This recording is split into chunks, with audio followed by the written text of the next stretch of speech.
नए साल में इस बार मैं परफॉर्म करने वाली हूँ एक क्लब के लिए जयपुर में।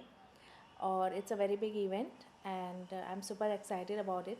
और कई सारे गाने हैं जिनकी मैं तैयारी कर रही हूँ, रिहर्सल कर रही हूँ। And this event is going to be the talk of the town. नया साल हमेशा ही स्पेशल होता है बिकॉज़ आप अपने फ्रेंड्स और फैमिली के साथ मनाते हैं। लेकिन पिछले कई सालों से मैं हर न्यू ईयर पे परफॉर्म ही कर रही हूँ। और कभी मैं कहीं होती हूँ, कभी कहीं होती हूँ। जैसे मैंने पिछले साल मैं दुबई में थी, उसके पिछले साल मैं अहमदाबाद में थी, उसके पहले मैं आई वाज इन दिल्ली। तो every year I am performing somewhere और द अदर। सो पिछले कई कई सालों से परफॉर्म ही कर रही हूँ और वही अच्छा है because it's work and pleasure both at the same time. See अच्छा और बुरा तो सबके साथ होता है and that's how life is. And I think you should take life as it comes to you. कभी बुरा भी हो जाता है, कभी अच्छा भी हो जाता है, बट ठीक है। अच्छा हो तो ज़्यादा अच्छा है because then you are more okay with life and then you are more a positive person. बुरा होता है तो फिर आप नेगेटिव हो जाते हैं, दुखी हो जाते हैं। तो मुझे लगता है अच्छा होना ज़्यादा ज़रूरी है। हाँ, ये बात बहुत सही है कि हम बदलते हैं तो दुनिया बदलती है।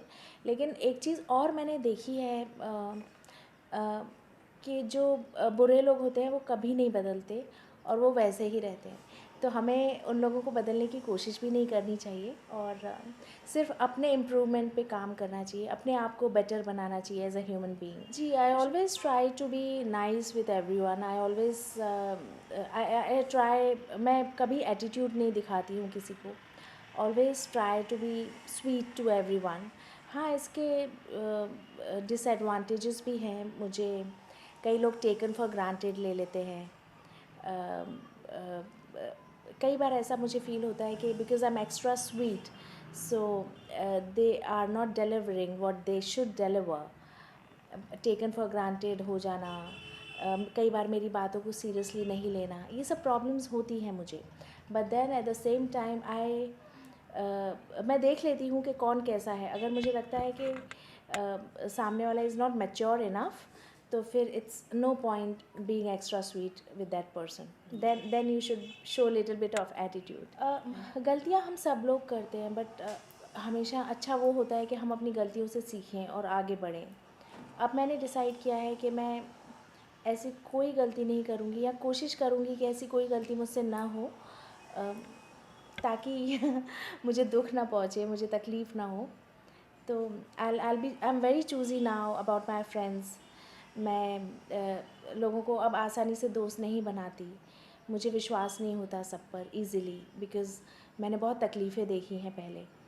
तो मुझे ऐसा लगता है कि मेरे लिए यही अच्छा होगा कि मैं बहुत सोच समझ के अपने फ्रेंड्स चूज़ करूं, और जो बहुत अच्छे दिल के लोग हैं वही उन्हीं को अपना फ्रेंड बनाऊं। Because I can't afford to get into a mess and can't afford to be in trouble again. No, I am very much single. मुझे अभी तक कोई नहीं मिला है, लेकिन हाँ, मैं चाहती हूँ कि मेरा जो भी लाइफ पार्टनर हो, मुझे नहीं पता वो कहाँ पर है इस वक्त, अभी तक मैं उससे मिली नहीं हूँ।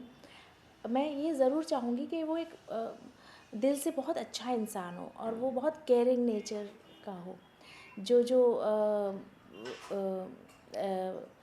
मैंने प्रॉब्लम्स देखी हैं इमोशनल, उनको वो हील कर सके। He should be a kind hearted person. तब तो बहुत ही एंटरटेनिंग था। हम लोग पूरी रात साइकिल चला रहे थे, आप लोग को एंटरटेन कर रहे थे, कभी कुछ करते थे, कभी कुछ करते थे। इस साल का बिग बॉस उतना उसमें मज़ा नहीं आ रहा है, ऑडियंस को बिल्कुल मज़ा नहीं आ रहा है, क्योंकि कोई एफ़र्ट ही नहीं ले रहा है आप लोगों को एंटरटेन करने के लिए। कोई देखो तो बोल रहा है मैं घर के बाहर जाना चाहती हूँ, कोई बोलता है कि मुझे इंटरेस्ट नहीं है। तो nobody is interested in entertaining the audience. So that is a big problem इस साल में।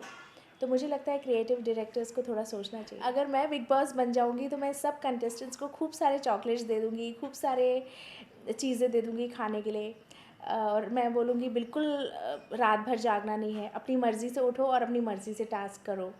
और टीवी भी लगवा दूँगी ताकि बोर होने की ज़रूरत नहीं है, जब भी बोर हो तो टीवी देख लो। और देन एक कुक भी रख दूँगी ताकि खुद खाना बनाने की ज़रूरत नहीं है, जिसका मन हो वो कुक को बस ऑर्डर करे और खाना आ जाए सामने। जैसे श्रद्धा, ये तो बात हुई कंफर्ट लेवल की। अगर कोई कंटेस्टेंट आपकी बात नहीं मानता है या आपका दिया हुआ टास्क नहीं करता है, उसको क्या कैसे पनिशमेंट करेंगी? इसको क्या मतलब मुर्गा बनाएंगी, क्या करेंगी आप?